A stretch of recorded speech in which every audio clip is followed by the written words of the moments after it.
Ganda na ng face ko. Dahil sa ginagamit ko. Pero anyways, andito tayo sa labas. May i-check lang ako kung natuyo na ba. Ewan ko kung liliwanag ba to.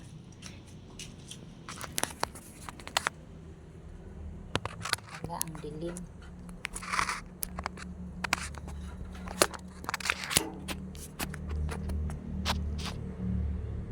Huwag mong galawin sila. Galaw tayo sila.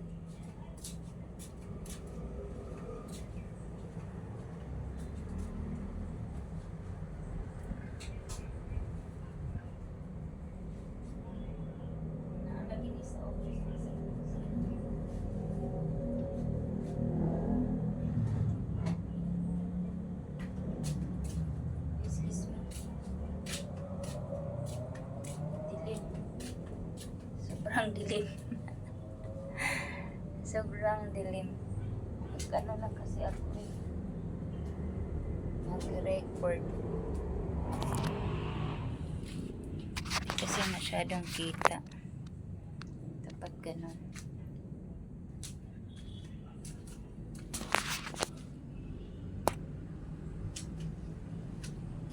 Kuha ako ng upuan.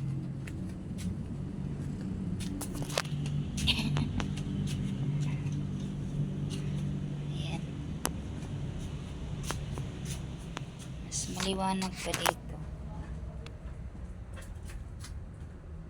No?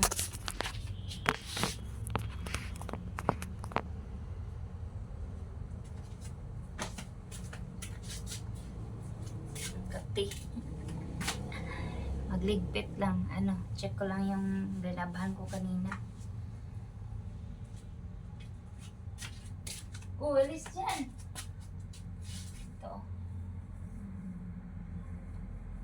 Tuyo na siya. Ligpit ko lang. Tuyo na siya, babe. Salamat. Hindi mo hinihian, no?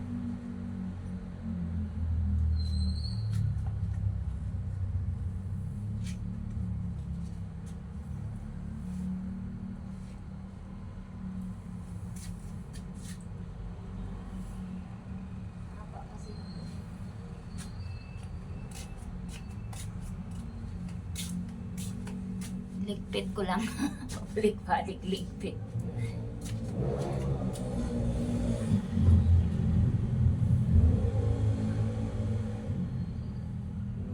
Ito yung labahan ko kaninang alas 3. Alas 3 ng hapon. Ayan siya. Haba.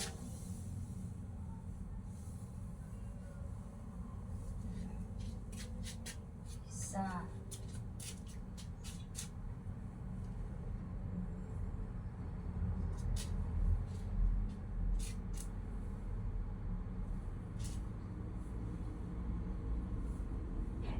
Muntik na akong matulog. Maligo pala. Kasi ang blanket eh. Ayan.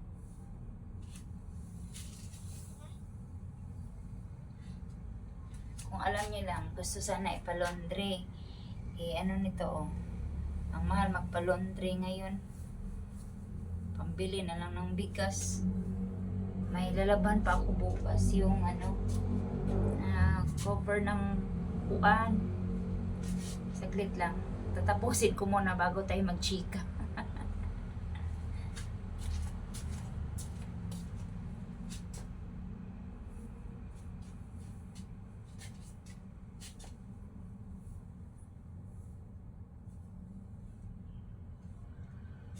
Good boy ang aming seat, no? Hindi inat-ngat. Bait na siya kay lagi ito nakikinig kay mama eh. Buti eh, hindi pinalaw.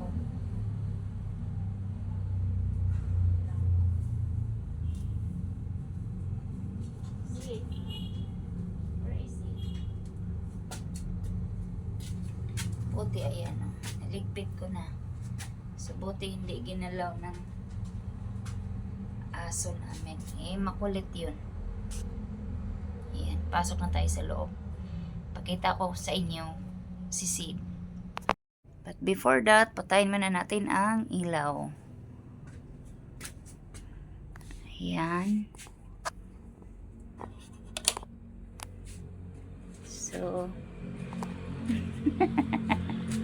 yung mata ni Sid.